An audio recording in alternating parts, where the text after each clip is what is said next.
வணக்கம். ஆன்மீக அன்பு நெஞ்சங்களுக்கு சங்கர சுப்பிரமணியத்தின் அன்பார்ந்த வணக்கங்கள். இப்போ நம்ம பார்க்க போகிறது மாசி மாதம் பற்றிய ஒரு சிறிய குறிப்பும், பின்னர் அந்த மாசி மாதத்தில் 12 ராசிக்காரர்களுக்கும் எப்படி இருக்குது அப்படின்றத பொறுத்து தான் இப்போ நம்ம பார்க்க போகிறோம்.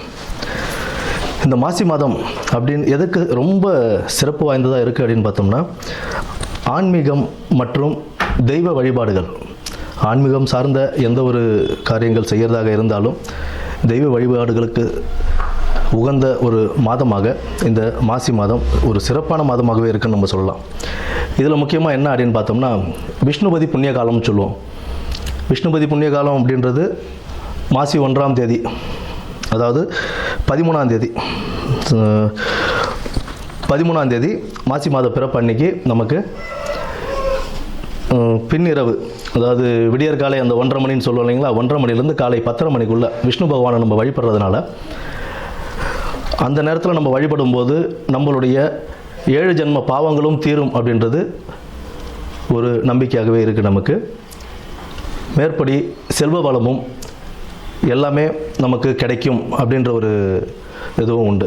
விஷ்ணு பகவானை துளசி மாலை அணிவித்து நம்ம வழிபட்டுக்கிட்டு வந்தோம். பெருமாள் விஷ்ணு துளசி மாலை அணிவித்து அந்த விடியற்காலை 1:30 மணியிலிருந்து 10:30 மணிக்குள், காலைல 10:30 மணிக்குள்ளே நம்ம வணங்கிட்டு வரும்போது நமக்கு உண்டான செல்வ வளமும் கிடைக்கும் அப்படின்றது சொல்கிறாங்க.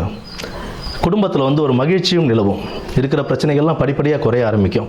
அதாவது இத்தனை வருடத்தில் நீங்கள் ஏகாதசி விரதம் இருந்திருப்பீங்க அப்படின்னா, அந்நிய தினத்துக்கு விஷ்ணுபதி புண்ணியகாலம் அப்படின்ற அந்த தினத்தில் நம்ம விஷ்ணுவை வழிபடும் போது எத்தனை ஏகாதசி, பல ஏகாதசிகள் விரதம் இருந்ததுடைய பலன் நமக்கு கிடைக்கும் அப்படின்றதும் சொல்கிறாங்க.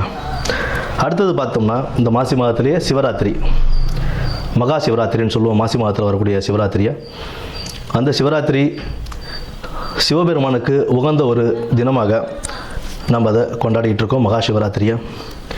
அடுத்து மாசி மகம், அம்பிகை ஜனிச்ச நாளாக அந்த மாசி மகத்தை நம்ம வணங்கிக்கிட்டு வரோம். அம்பிகைக்கு ரொம்ப உகந்த நாள் அந்த நாளில் தான் நமக்கு இந்த நீராட்டெல்லாம் செய்வாங்க.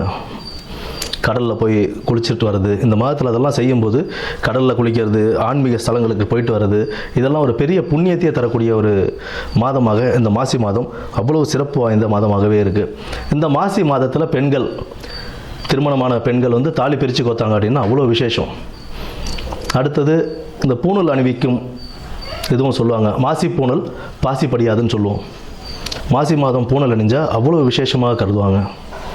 புதுசாக பூணல் போடுறாங்க அப்படின்னா, யஜ்ஞோபவிதாரணம் செய்கிறாங்க அப்படின்னா, அதுக்கு மாசி மாதத்தை மேக்ஸிமம் ஆட்கள் மாசி மாதம் தான் தேர்ந்தெடுப்பாங்க. ஏன்னா அவ்வளோ விசேஷமான ஒரு மாதமாக இந்த மாசி மாதம் இருக்குது. அது மட்டும் இல்லாமல் புனித நீராடுதல், விரதங்கள், குலதெய்வ வழிபாடு, இதெல்லாம் நம்ம பண்ண இந்த மாதத்தில், இந்த மாதம் ஃபுல்லாகவே ஒரு சிறப்பான மாதம் தான். ஆன்மீகத்துக்கும் தெய்வ வழிபாடுக்கும் ரொம்ப ஒரு சிறப்பான ஒரு மாதமாகவே இந்த மாதம் அமையும். இனி வரப்போவது 12 ராசிகளுக்கு உண்டான பலன்களை என்னன்னு நம்ம பார்ப்போம். நன்றி, வணக்கம். அனுஷ நட்சத்திரக்காரங்களுக்கு இந்த மாசி மாதம் எப்படி இருக்க போகுது அப்படின்றத பார்ப்போம். தன்னம்பிக்கையும் விடாமுயற்சியும் உங்களுக்கு அதிகரிக்கக்கூடிய ஒரு மாதமாக இந்த மாதம் இருக்குங்க. உத்தியோகத்தில் ஒரு நல்ல ஒரு பெயரும் புகழும் கிடைக்கக்கூடிய மாதமாகவும் இருக்கும். அந்த பேர் புகழ் வாங்குறதுக்கு நீங்கள் சற்றே உங்களுடைய உழைப்புகளை அதிகமாக போட வேண்டியிருக்கும். சக ஊழியர்கள் உங்களுக்கு ஒத்துழைப்பாக இருப்பாங்க. உங்களுக்கு ஒரு நல்ல ஒரு சப்போர்ட்டாக இருந்து உங்களுடைய வேலைகளை முடிச்சு கொடுக்கறதுக்கு ஒரு நல்ல ஒரு உந்துதலாக அவங்க செயல்படுவாங்க. காரிய அனுகூலம் கொஞ்சம் தாமதமானாலுமே உங்கள் கைக்கு கிடச்சிருங்க, அந்த வெற்றி கிடச்சிடும். காரிய வெற்றி கிடைக்கக்கூடிய ஒரு நல்ல மாதமாகத்தான் இந்த மாசி மாதம் உங்களுக்கு அமைந்திருக்கு. வேலையில் கவனத்தோடு செயல்பட்டு அந்த வேலையை நல்லபடியாக முடிக்கணும். தொழிலையும் கவனத்துடன் செயல்பட வேண்டிய ஒரு சந்தர்ப்பத்தில் நீங்கள் இப்போ இருக்கீங்க.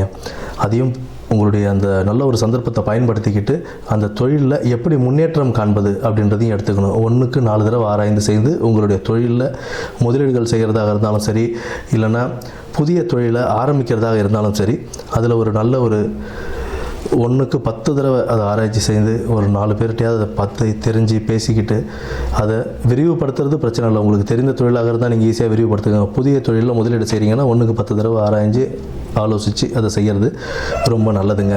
நட்பு வட்டாரங்கள் உங்களுக்கு மிகவும் ஒத்துழைப்போடு இருப்பாங்க. உறவினர்களும் குடும்பமும் உங்களுக்கு ஒரு நல்ல மகிழ்ச்சியை கொடுக்கக்கூடிய ஒரு மாதமாகத்தான் இந்த மாசி மாதம் அமைந்திருக்கு. மாணவர்களின் கல்வி சிறப்பாகவே இருக்குங்க. நல்லா படிப்பாங்க. நல்ல மதிப்பெண்கள் எடுக்கக்கூடிய இடத்துக்கும் அவங்க போகிறதுக்கு இந்த மாசி மாதம் வழிவகுக்கும். உடல் ஆரோக்கியத்தில் சற்று கவனம் தேவைங்க. உடல் ஆரோக்கியம் கொஞ்சம் பார்த்துக்க வேண்டியது நல்லது.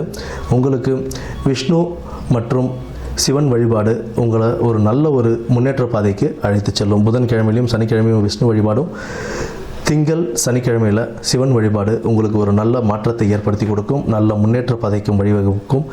நிதி நிலையும் சீராக்கி கொடுக்கும்.